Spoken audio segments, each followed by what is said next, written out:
Hi, Filter here again. This is going to be my second video. Excuse me. Let me do this. Got to do this. Can't really stand up right now. I'm in my underwear here. Boxers, not briefs. Get that visual in there, ladies. No, but seriously, um, I have to do this real quick. I think it's high time I talk about the Orville. It's been a while, of course, and to give you my feeling about the Orville, I have to say this, and don't get me the wrong way. There's only one thing that sucks about the Orville. One thing. And that thing that sucks is that it's not Star Trek Orville. You see, because every time I watch the Orville, all I could say is this show is so much more like Star Trek than Star Trek Discovery. Now, let me find this real quick. Want to make sure I do this properly so I can talk about it. Make sure I have the names in the proper. Ah, here we go.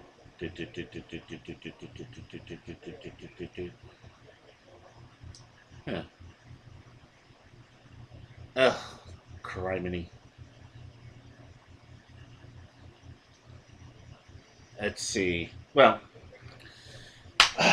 so much for that. I'll have to try this the old-fashioned way. I was trying to do it through my TV, so I'm going to try it this way. Let's see. The Orville. I want to make sure I got the titles in the proper here. All right. Season 2, I have to say, start off quite interestingly. I got to admit that so far, um, we've gotten that Star Trek feel that we're so used to from like the original series, Next Generation. So let me look at this right. Okay, there we go.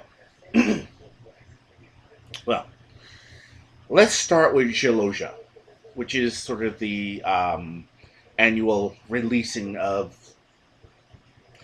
going and take a whiz, basically. And we have the whole dynamic of people trying to meet each other, the hooking up, and then we get that B story of Dr. Finn and her son hanging out with that jerk of a kid.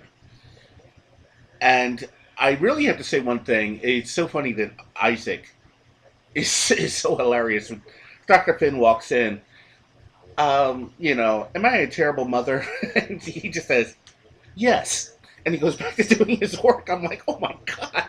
I mean, he's like way more honest than Data. But by the same token, we have not had a real Isaac centric, or really a Gordon centric story yet. And I'm kind of looking forward to how that's. Well, I would say the one where they're stuck on the planet, where Finn and Isaac are stuck on the planet. I might consider that, but a more, I guess, centric story to that character. He seems to be, again, like Dr. Finn in the beginning, sort of underutilized, and I think they're going to have to put him in a little bit more. And I think it'll probably be written really, really well. We've had data-centric stories, which are incredibly fantastic. Um, I mean, again, the whole idea of hooking up and the whole niner, and I do believe we were introduced to Lieutenant Tyler, whom we eventually know is a krill uh, soldier, but we could get to that a little later. The next episode is Primal Urges. Now, this, if you're reminded of Hollow Pursuits from Next Generation, yeah, this kind of goes in there. But the whole idea of Bortus getting his freak on with even more and more freaky sexual encounters, and the whole idea of porn addiction Now, this is one of the things I often mention in a couple of videos, several videos way back, about the concept of holotechnology and what that would do with male-female relationships. I mean, especially for guys.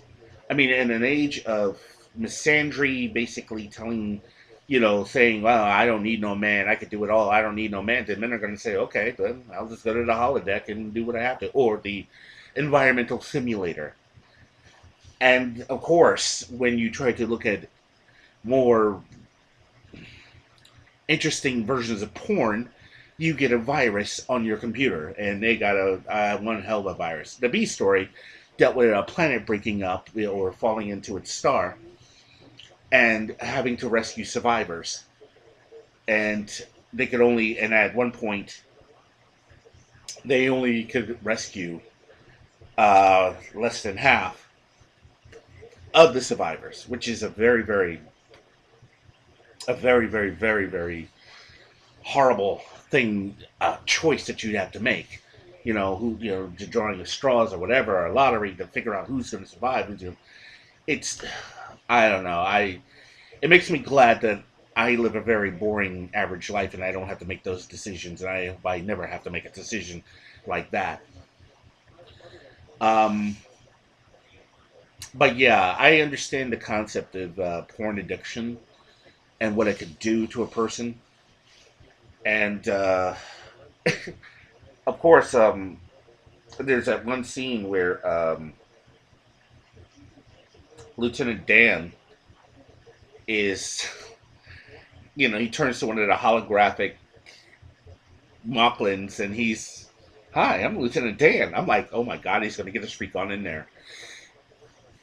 But also, Lieutenant Dan is also trying to get himself into a relationship. Like in a previous episode, Shailaja, where he kind of wanted to hook up with Alara, and things just didn't work out. These things, they want to portray him as more needy, and like, I don't know why.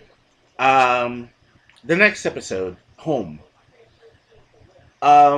This one, is Alara centric. She goes back home to Zalea to meet her parents, played by Robert Picardo and Molly Hagan. Now, those of you are saying, yeah, she was in Herman's Head, but she also, I believe, has the distinction of playing the very first Borta on Deep Space Nine. Aha. Bet some of y'all didn't remember that now, did you?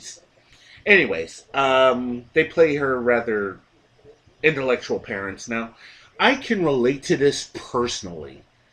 My girlfriend, when I first met her, way back when, um, her parents are like professionals. Like her dad's an architect, her mom's like a major computer programmer, her little brother was in college, and here I was just fresh out of the Air Force, and I was like, I got a high school diploma, and I got some certificates, I'm pretty cool.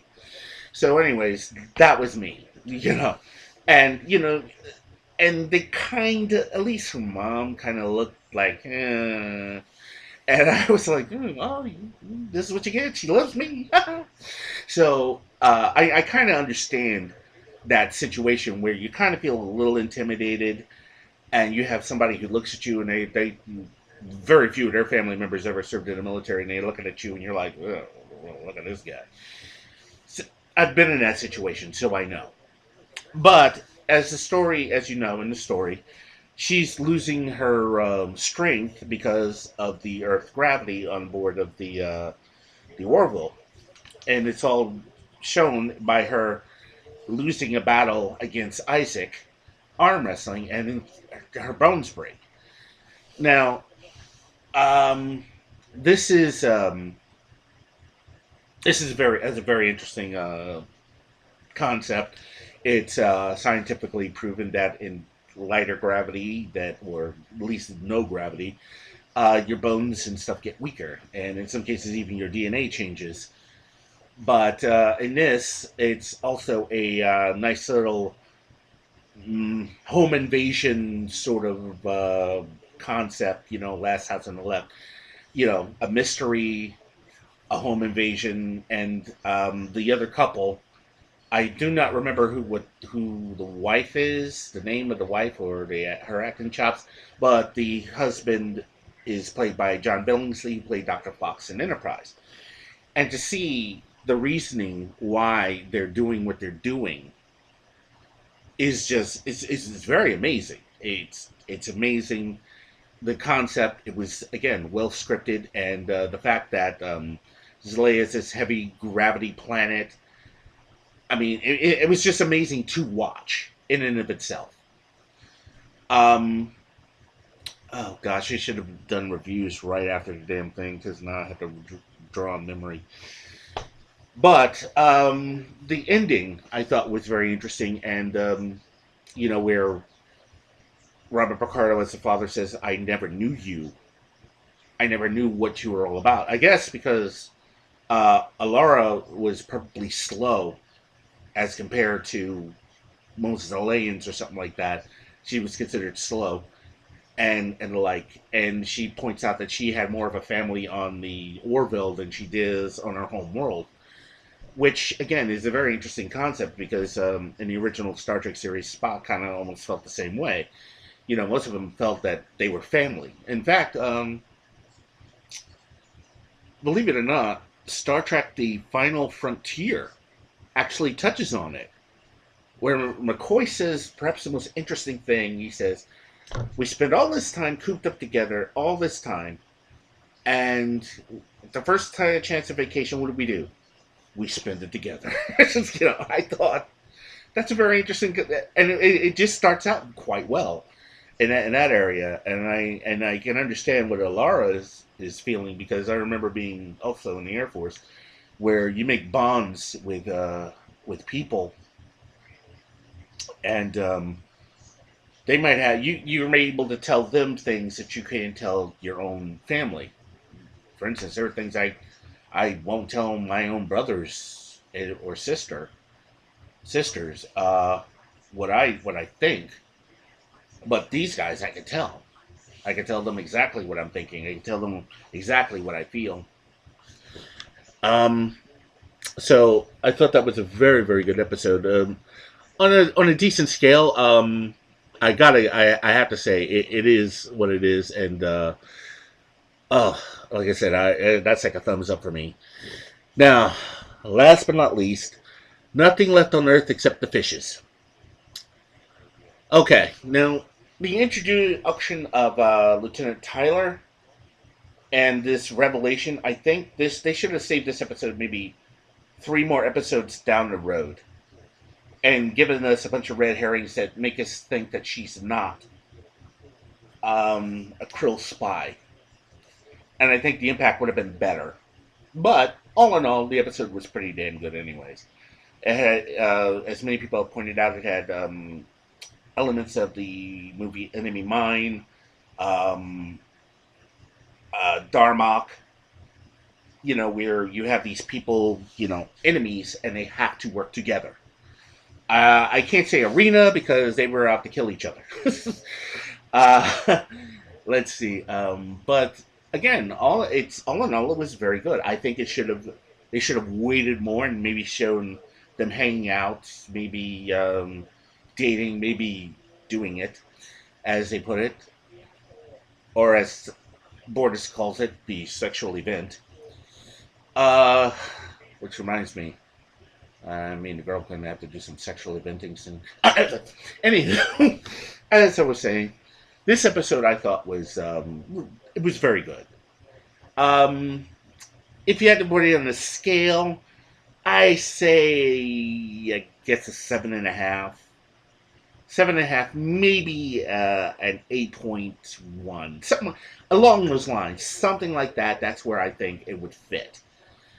It was good, and it was more Star Trek than Discovery. Let's be honest. And also, we're introduced to a new enemy, but not to the humans, at least not yet. But a potential enemy, because they did see a human with a krill, and they might just misconstrue it. And right now we're looking at the krill, who are in a holy war, and in their expansion they've now discovered that they've run into somebody just as ruthless as they are. And this is not good for the krill. And I get the funny feeling the krill are going to have their, what's handed to them because of their expansion. This is this is what happens when you expand without regard for uh, the people who are already there. The indigenous life there. I mean, in some cases it works. You could do that. In other cases, not so much. In this case, it's a not so much kind of situation for the krill. And I get the funny feeling we're going to have some episodes in which the krill are going to have to be seeking the Union's help for all the their expansion. And Tyler, or Talea, is probably going to be instrumental in bringing this piece about.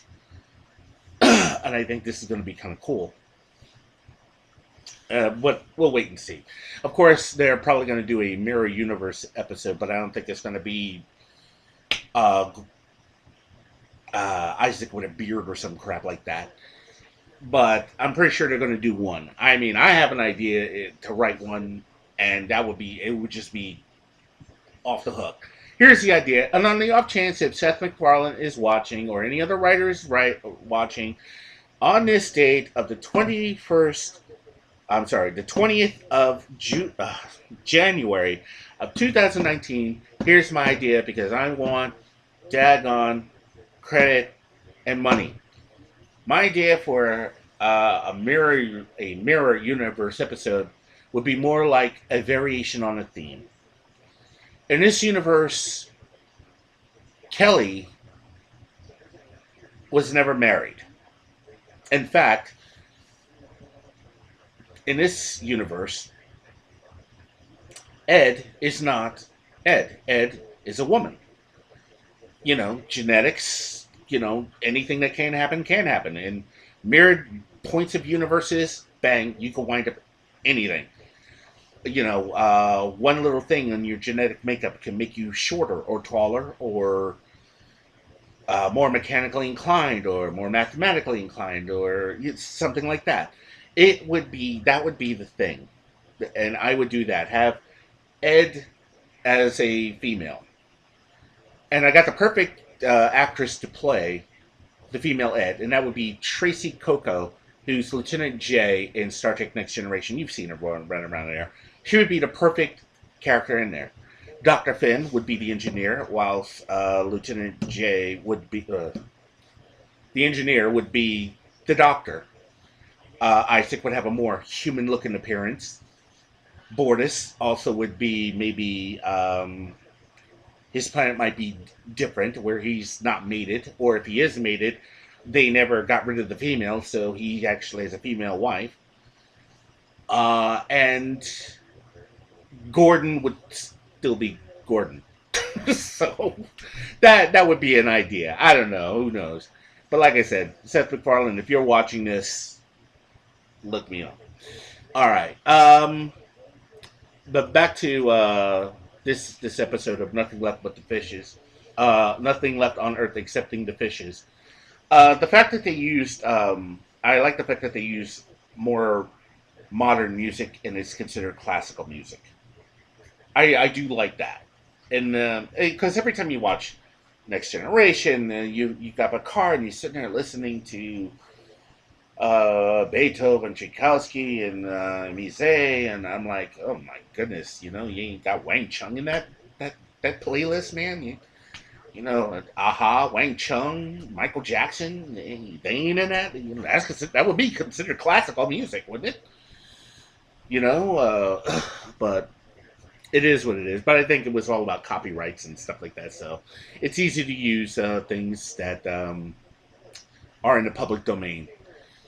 So that's fine with me. So I can live with that. But it is interesting to see that they have a sort of link to present day, if you will, if you know what I'm saying. No. And in comparison to these characters whom we all know, and we wish for centric characters, like I said, we we didn't really have a Gordon-centric character yet, per se, where it deals specifically with Gordon. Um, oh, and also Gordon taking this test. I thought that was kind of weird. I don't know what he was seeing in those Rorschach tests, but I'm just I don't know. I think one of them looked like the thing from Space Invaders, but what he was seeing was like really really bizarre, which kind of tells you what's makes you wonder what's dancing in his head.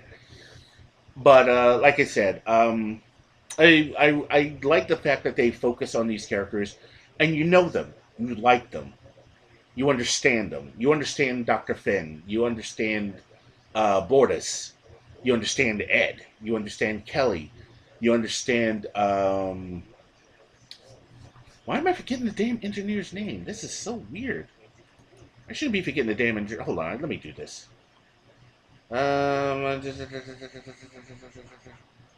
This is this is so annoying.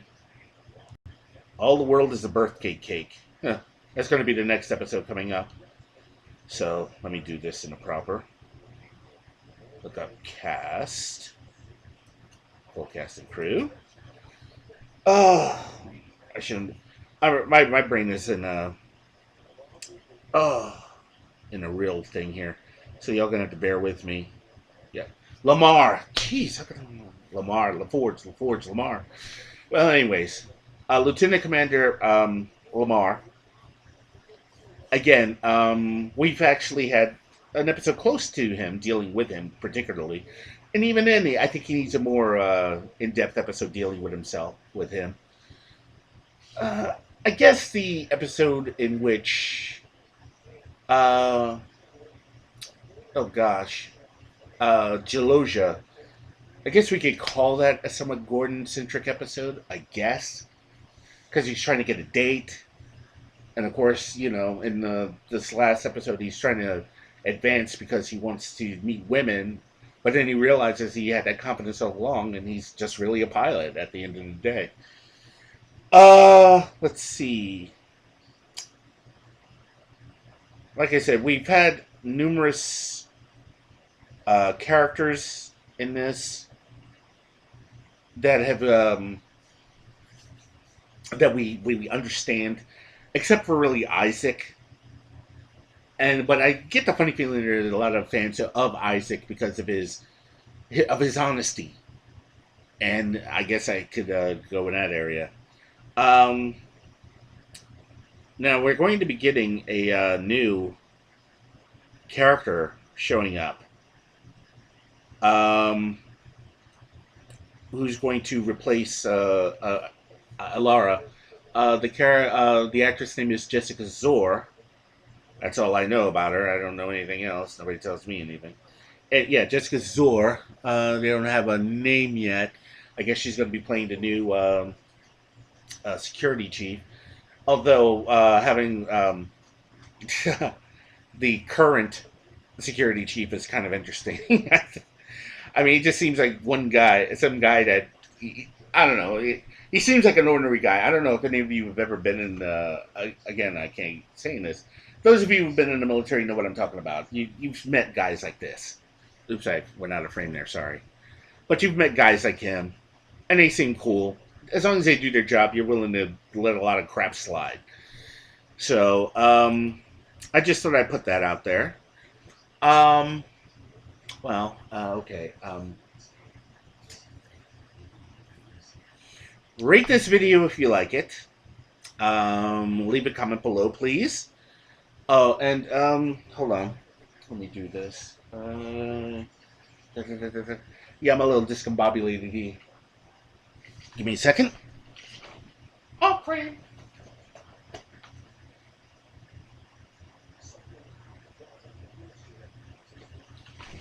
On frame.